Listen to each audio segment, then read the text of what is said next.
All right. Okay. And then I'm going to mute and let the two of you take over. All right. Hello.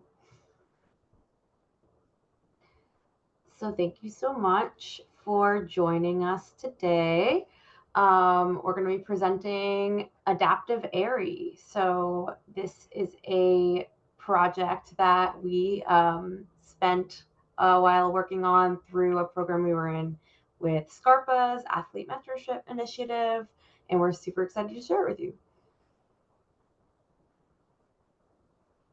So really quick, we're going to intro ourselves so you know who's giving you this presentation, what we're all about. So I'm Yasmine. I am an accessibility designer by trade. I work on accessibility at Google. I'm also an adaptive ski instructor with Outdoors for All out in Western Washington. And I have my area 1 and 2. Awesome. Thanks, Yasmine. And I'm Tammy VuPham. I am an AIARE certified avalanche educator.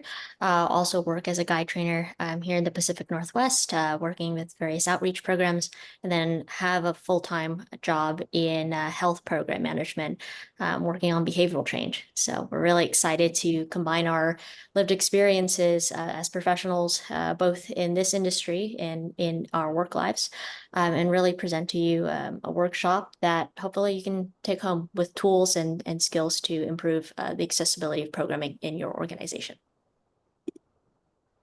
Great. So we really wanted to acknowledge that, this has been over a year-long progress for us to really just understand, what does accessibility design and programming look like within the outdoor industry and specifically in winter sports. Both of us are coming from backgrounds where we work with folks with disabilities in various ways. And I think really we're inspired to just understand, what is the current landscape and challenges and opportunities that programs and organizations have in providing reasonable, accessible accommodations for all people. And so we do want to acknowledge here that the material in this training was informed by lived experiences of not only individual athletes, but of other avalanche educators, mountain operations, folks who work within large organizations to basically support outdoor recreation of all kinds, and particularly in winter sports. So our goal in this workshop is pretty simple. We want to give you the tools to make better decisions when guiding clients with disabilities.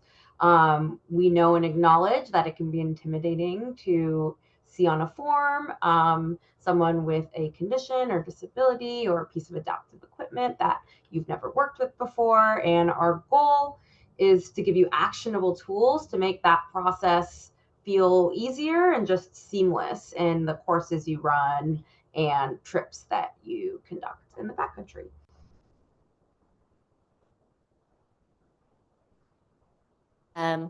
Yeah, for the folks online today, if you could just put in the chat here your name, occupation, the mountain range or ranges that you work in, that'd be really great for us to kind of understand, kind of mold how we will be presenting our information today.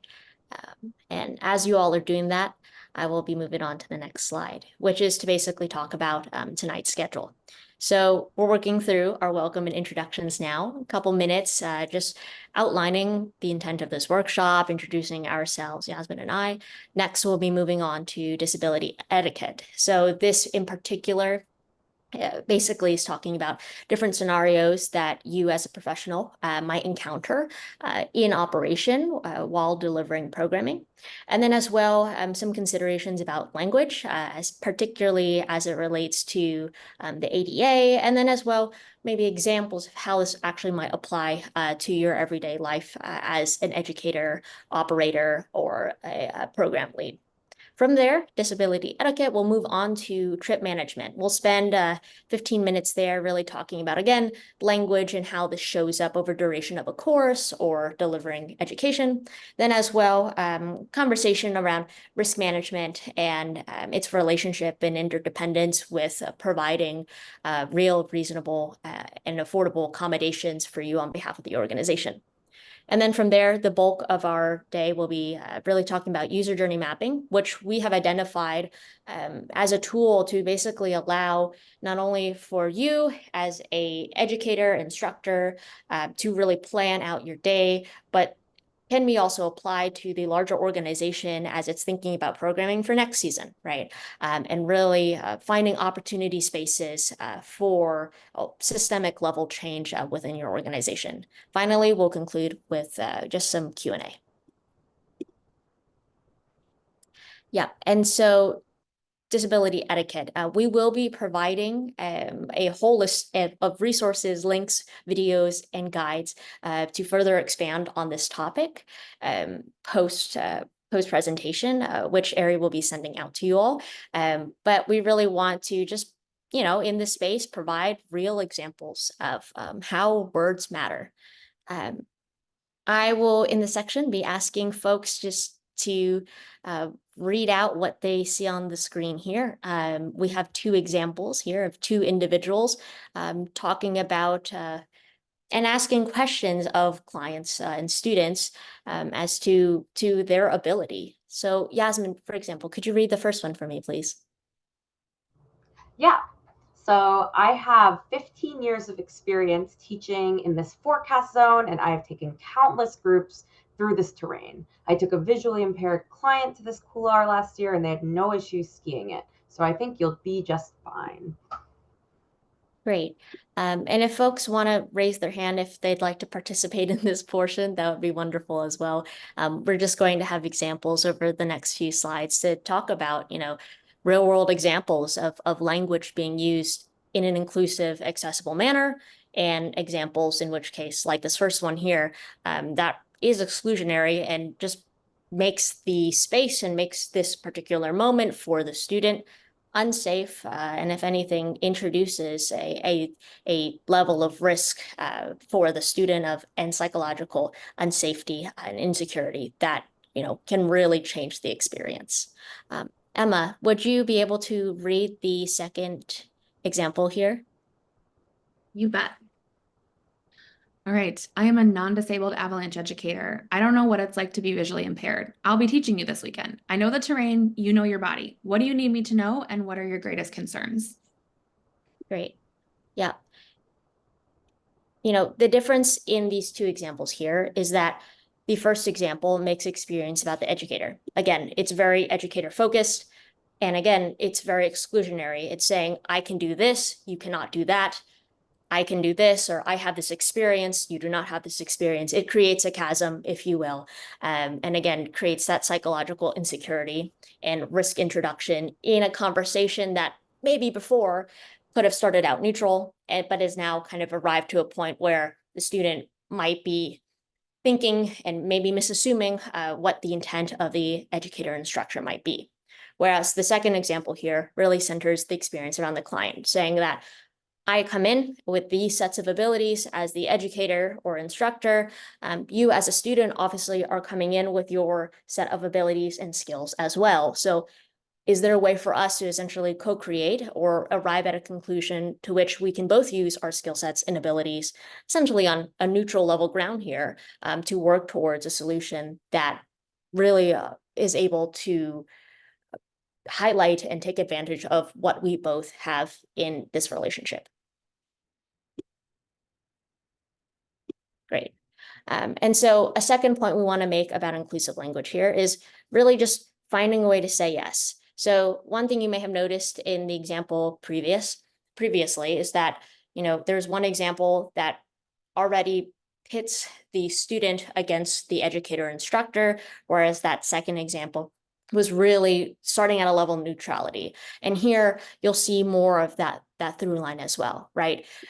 If we can start at a place of neutrality and work towards a yes, and ask questions that are phrased and constructed in a way that really allows open-ended answers from our students and clients, and it helps individuals eventually self-select to find the correct solution or correct programming that really works not only for them, but for you as an organization leader or a course trip leader. So Yasmine, could you read the first example for me, please? Yeah. This run is highly technical and requires a lot of precise movement, so I consider it challenging for anybody. I'm not sure it would be a good fit for you considering your knee brace. Great. And Emma, could you read the second example for me, please? Yep.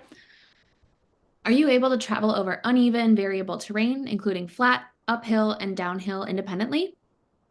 Great. So a little learning or a lesson here. The first example makes the decision for the client, whereas the second is presenting variables that may affect the client's ability to complete the climb and lets them decide for themselves. Ultimately, we have intake forms, or we might have some sort of student input as to what their skill sets are. But you may find in having conversations with your students of any ability that they're able to self-advocate and self-select for themselves, what they are able and not able to do. And this is not only true of students with disabilities, but really true of any individual client or student that you may encounter in your time as an educator or really educational professional, so sports and beyond. And so really, again, driving home the point of starting with very neutral language and letting the conversation evolve from there, really just essentially taking a beat from whatever the student is driving in the direction of the conversation and really just supporting that. Again, really creating this feeling of self-advocacy for the student or client. Great. So more examples of constructive language here. Again, going back to this concept or really the term of, kind of this language neutrality here. And really, for example, giving situations, right? If we have a student, let's say, who's taking a recreational level 1 course, they may have never been down in the backcountry before. We may take the risk as an organization to, have that student on this course, but we may be able to really understand, the particular needs and maybe accommodations that the student might need. For example, if we were to ask, if you have an issue with this particular condition in the field, what would you do? Or, what would you expect your team or group of fellow students to do?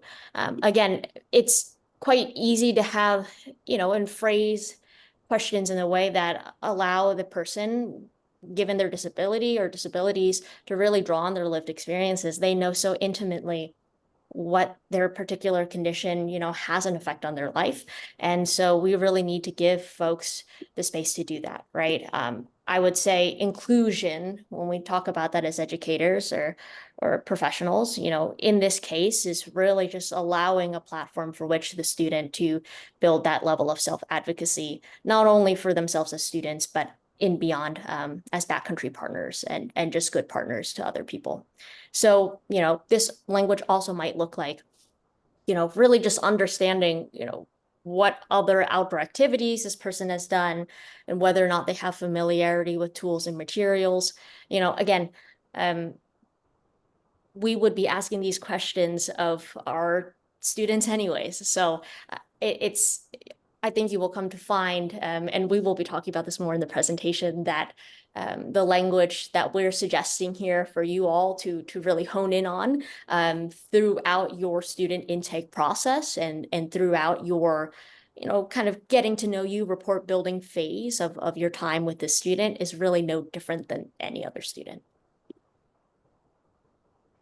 Cool. Thank you, Tammy. So jumping off from that, we really want to emphasize the fact that there is no one disabled community, right? So every person with a disability has their own unique experience with that disability that manifests itself different in their lives and in the field when they're taking a course, wherever you might be interacting with them at that time. So they might have on paper the same condition, but how that manifests for you as their instructor and for them as an individual can be totally different. And the reasoning behind this can be a mix of different things, right? Like resources that they have available to them, how they grew up, where they grew up, the medical care they have access to, so on and so forth. If you go to the next slide. I'm going to walk you through some examples of what that looks like. So in this example, Dave and Jin are both autistic, but it shows up differently for them both in an outdoor course setting. So in this instance, you have Dave. He asks a lot of questions. He's super engaged, super passionate about snow science. He's vocal, might interject, or even take over teaching in a group dynamic. Whereas Jen may appear withdrawn or distracted. She doesn't ask a lot of questions, may not fully participate in class exercises or drills. She might lose track of instructions. Maybe you are giving a list of instructions for your students to do, and you notice Jen is pausing or doesn't really know what to do next. So in this case, in terms of accommodations, both of these individuals might require check-ins, right? And checking in with them might be that accommodation, but what it looks like for both of them would be different. Maybe for Dave, it's, pulling him aside, reminding him that he can email you with, any number of questions after the class. But, we have to time box that time walking through the course for a variety of reasons, letting other students talk, weather, whatever it might be. Whereas for Jen, her check-in might look like breaking down instructions one-on-one to a series of steps, or just checking in with her and seeing if she understood, if she has any questions one-on-one for you. So again, both of these individuals would show up, as autistic on the form, but how that manifests for you can be really, really different. And now another example. So in this case, you have Anna and John. Anna and John are both deaf / hard of hearing, but it shows up really differently for them in an outdoor course setting. So Anna's first and preferred language is ASL. In a hearing course setting, she prefers to communicate either with an aid of an interpreter or written text on phone / a piece of paper if weather permits. The former allows her to stay the most engaged, so an interpreter being there along the ride for the course. Whereas John has a cochlear implant. For those of you who are unfamiliar, a cochlear implant is a hearing device that's implanted surgically into an individual's head. And sound sounds differently for different people depending on who they are and how the cochlear was set up. So with John, he communicates via both spoken English and ASL, fluent in both. While his cochlear may allow him to hear to some degree, he relies on being up close to lip read to fill in the gaps. With cochlear implants, maybe it loses battery or something happens, then someone like John's communication style might err more towards what Anna has expressed as her preference. So ASL, written text, or maybe just lip reading. But these are two examples of, maybe they both identify as deaf and that's how it shows up on the form. But your experience with either student would be super different in the class. And how they want to be accommodated is really different as well. And the third. So now we have Jack and Anne. Excuse all these generic, images and names. But they both have limb differences, but it shows up differently for them both in an outdoor course setting. So now we have Jack. Jack has a below the knee amputation and uses a prosthetic. He has over 20 years of experience skiing with a prosthetic and has gear customized to suit his needs. And Anne is a below the elbow amputee on her left arm. She does not use a prosthetic while skiing. She typically skis using one pole and is well versed in adapting different equipment to suit her needs. Limb difference is an interesting disability where, you might have someone who doesn't even know on their form that they identify as disabled or needing accommodations, or maybe they do. People have very different forms of equipment that they might have access to or experience levels with that equipment, right? You might not even be able to tell that Jack visibly has a disability because of how seamlessly he has learned to use his equipment and travel in the backcountry. So in this case, they both have limb differences, and that's how it might show up on the form, but they might require different accommodations. They might not require any accommodations. I mean, with Anne, maybe how she utilizes a shovel would be different, or running through those rescue drills. But this is a really important example of why it's important not to assume someone might need a certain accommodation just because they noted something on the form, right? Like, unless they say they need something, don't assume that they need something. They will advocate for themselves, and give them that space to do so. And, you know, it'll be great, and they'll feel comfortable in your class, and that'll be good, hopefully. So it's all about resources. Let the person vocalize what they need for themselves. Being adaptable in these spaces is so important. And this, you know, isn't just for individuals with disabilities, right? Like, anyone should be empowered and feel like they can advocate for what they need in your course setting to get the most out of what they are attending, and, you know, just have like an optimal client experience. Yeah. So it's all about resources and letting people vocalize what they need. Which leads us to our next section, which is trip management. And, you know, with trip management, we directly flow in here into risk management. We talk about risk a lot. If any of you, like me, run some sort of program, you start to realize that, you know, risk comes in many different forms. It's not only, you know, the sort of students we intake, but the liability we take on. Maybe, let's say, if we have a student who identifies as a person with a disability and has these certain needs, I might be thinking to myself and my administrators, you know, do we have the money, time, guides, educators, operational days, permitting, you name it, logistics, to get this person to where they want to be as a backcountry user and as a future backcountry partner to other people. And so I think with that, you know, and we talk about this a lot as educators and instructors, right? But talking about our margins, right?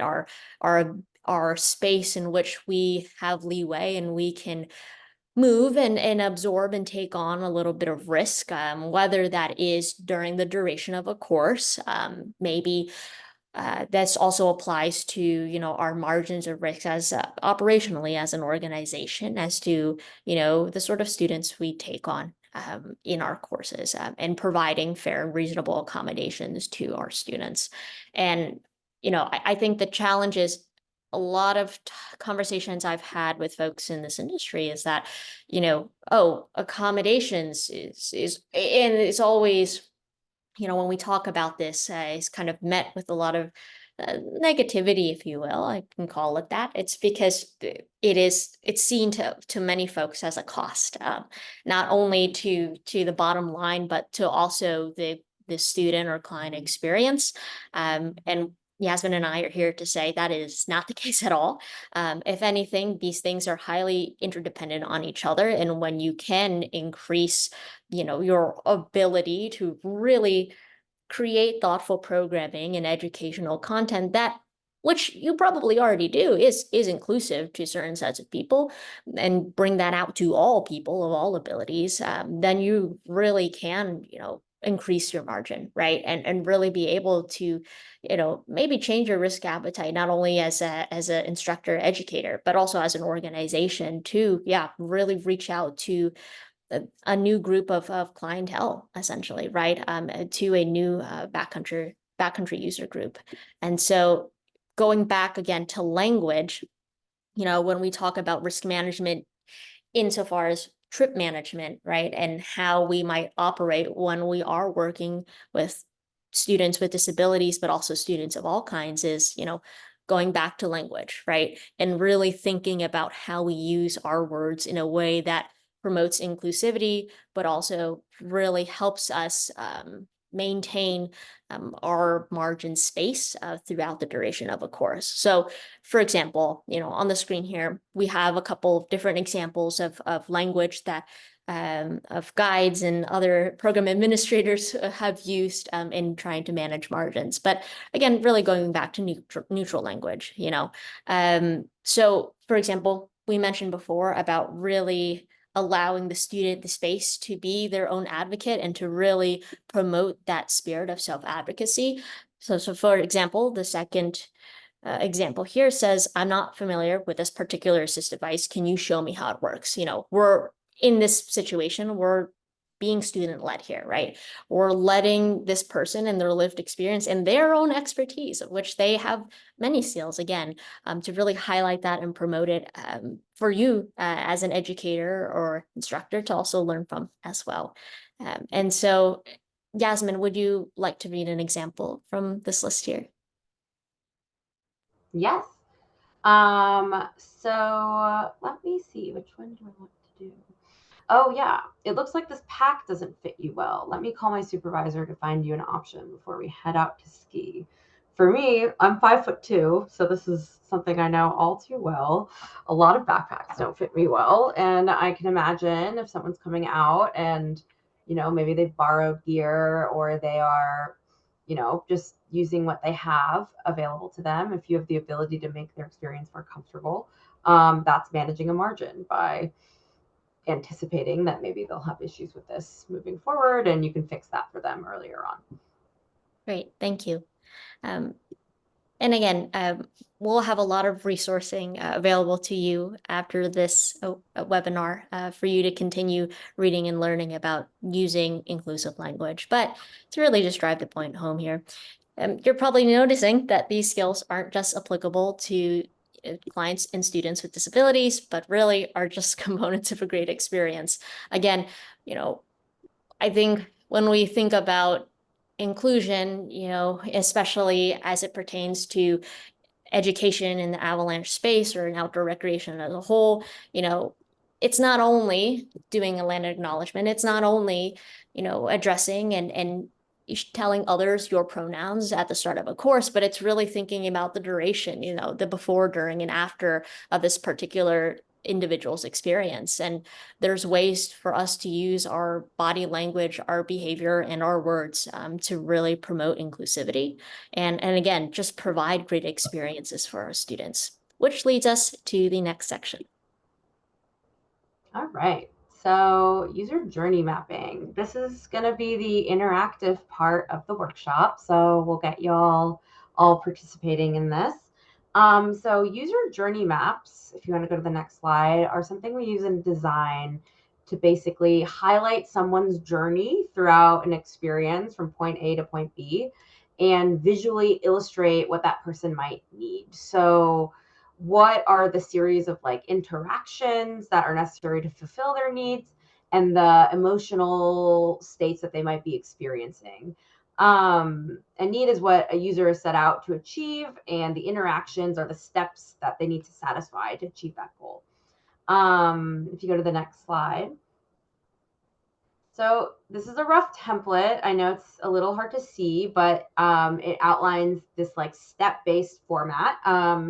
And typically how this works is, you journey map over several hours with a team. We don't have several hours, so we've simplified a lot of it for you, but you aggregate a journey based off of research. So based off of talking to lots of people who are in your user group, and getting that net average so you could break things down and identify opportunities and try to empathize. So it's really just an empathy building exercise.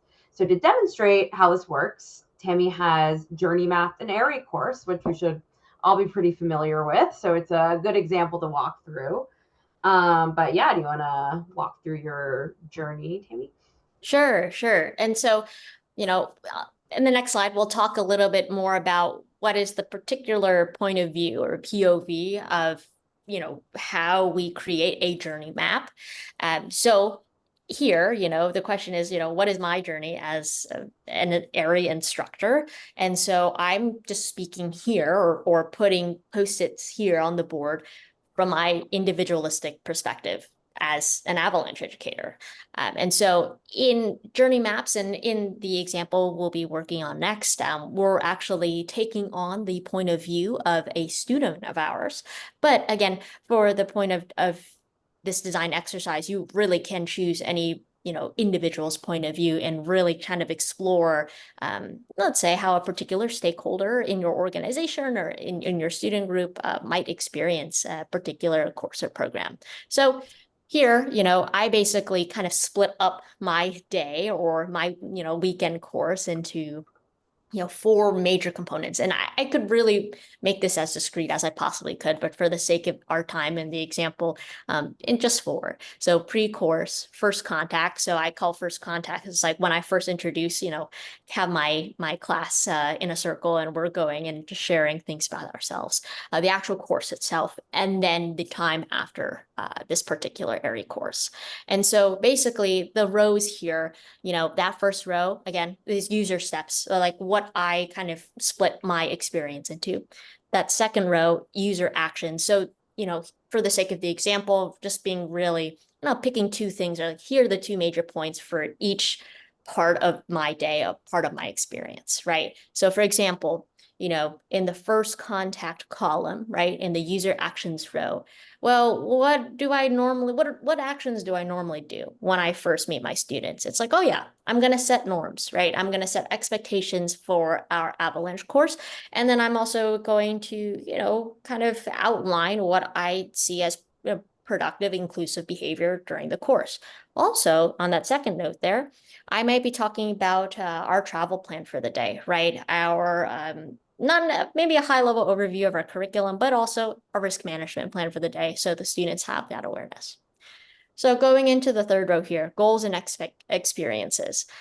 This part of a journey map, is just trying to answer the question of like, what is this user trying to accomplish from their actions, right? And so for me, if I'm talking about norms and group behavior and talking about our travel plan, eventually I essentially am trying to, as an Avalanche educator here, establish an inclusive learning environment, but then also, want to reduce the likelihood of incidents. And that's why I might be talking about risk management.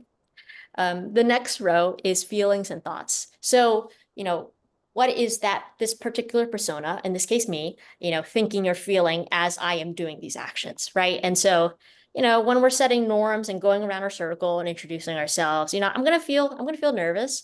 I also might feel a little bit cautious because I don't know anybody yet, and all I at this point know is what they've put on their intake form. So this introduction could go any which way. But then also, I know that I've done a lot of pre-planning to talk about our travel plan, to talk about our risk management and how I want this day to go. So I'm going to feel really confident. So these are just, again, emotions that I'm going to be putting in this feelings and thoughts row. And then finally, the last row, talking about opportunities. So this is usually the part of a journey mapping exercise where if we were all in person, there would be post-it notes everywhere, because when you're working in a group, particularly working in a group around one particular persona or point of view, folks are going to come in with different lived experiences, and as a result, kind of identify different opportunities. So for here, I might be trying to highlight and identify different parts of these user actions, that user actions row that, I know that there is definitely some space for improvement, right? So for example, again, going back to the first contact column, I am talking about setting group norms, talking about behavior, introducing ourselves, but I feel like for myself, a big opportunity is, how can I be more aware of my biases, right? The assumptions that I might be making of students just based on how they're dressed, based on how they're standing or sitting or slouching or what have you, in our introduction circle. Also, another note I have in here in the first contact column is, how can I introduce checks for understanding? If I'm introducing checks for understanding during the course itself, is there any way that I can just kind of test my students' knowledge of, what is the correct number to call patrol should somebody get hurt, right? Or, where's our rendezvous point if somebody does happen to get lost, right? And so things like that, where, again, this could literally be anything under the sun, but the beauty of a user journey map is that it is highly creative, and it allows, again, like Yasmine said, a lot of empathy building, and empathy building not only for, let's say, a student in the exercise we'll be doing next, but also for different parts of your organization. So this might be really useful for those folks who work in an administrative or programmatic space in their outdoor organization who want to think about program planning as a whole, right? And seeing how guides and avalanche educators might experience, going through the journey of delivering a course. Cool. So you build your journey map off something called a persona. So we've made a persona for y'all. This is Lauren. Lauren is a prospective client of an AIARE rescue course. She lives in Western Washington and knows the area very well. She's new to backcountry travel, but has lots of experience skiing inbounds, has a right arm at the elbow amputation since she was very young. So she has a lot of experience adapting things to that disability. She's planning on taking the course by herself, so she won't know anyone there. And she's nervous because she's never attended an avalanche course before. Her expectations are that she'll learn all the same backcountry and rescue skills as her course mates. And her open questions right now are, how will I use a beacon probe and shovel? And what is my role in a rescue scenario? So her journey in the next slide. This is something, again, if we had unlimited time, you would do the journey as well, but we've done the journey part for y'all. So the steps. So step 1, Lauren's an advanced skier who moved out west. She decides she wants to get into backcountry skiing. After doing some research on backcountry skiing, she decides to start with an AIARE rescue course. She researches AIARE rescue course providers, decides to take a course with Mount Baker with ABC Guiding Service, signs up for an AIARE rescue course, notes her disability on the form, gets contacted about course details a week before the course via email. This includes a packing list, packs her equipment she needs the night before, does some research on avalanche rescue, tries to find resources on how amputees usually use the equipment, wakes up morning of the course and drives to Baker, takes the AIARE rescue course, and reads the closing email from her guides after the course is over. All right, so this is going to be the part where we all work together a bit. So I can share the Jamboard, Tammy. And Awesome. then, And I think given our small group size, sorry to interrupt, Yasmine. Given our small group size, we'll just all stay in this room together rather than going into breakout rooms. But if you are able to turn on your camera, participants, just so it feels a little more like we're all humans talking to each other and not robot voices, feel free to turn on your cameras and then we can all collaborate together. And I'm going to participate as well. And then I'll pause recording here in just a second. I'll just let you get the Jamboard up while I pause recording, Yasmine. great. Well, really quick before I do that, are there any questions, comments, concerns about anything we've covered up to this point? Great. All right, so let's just jump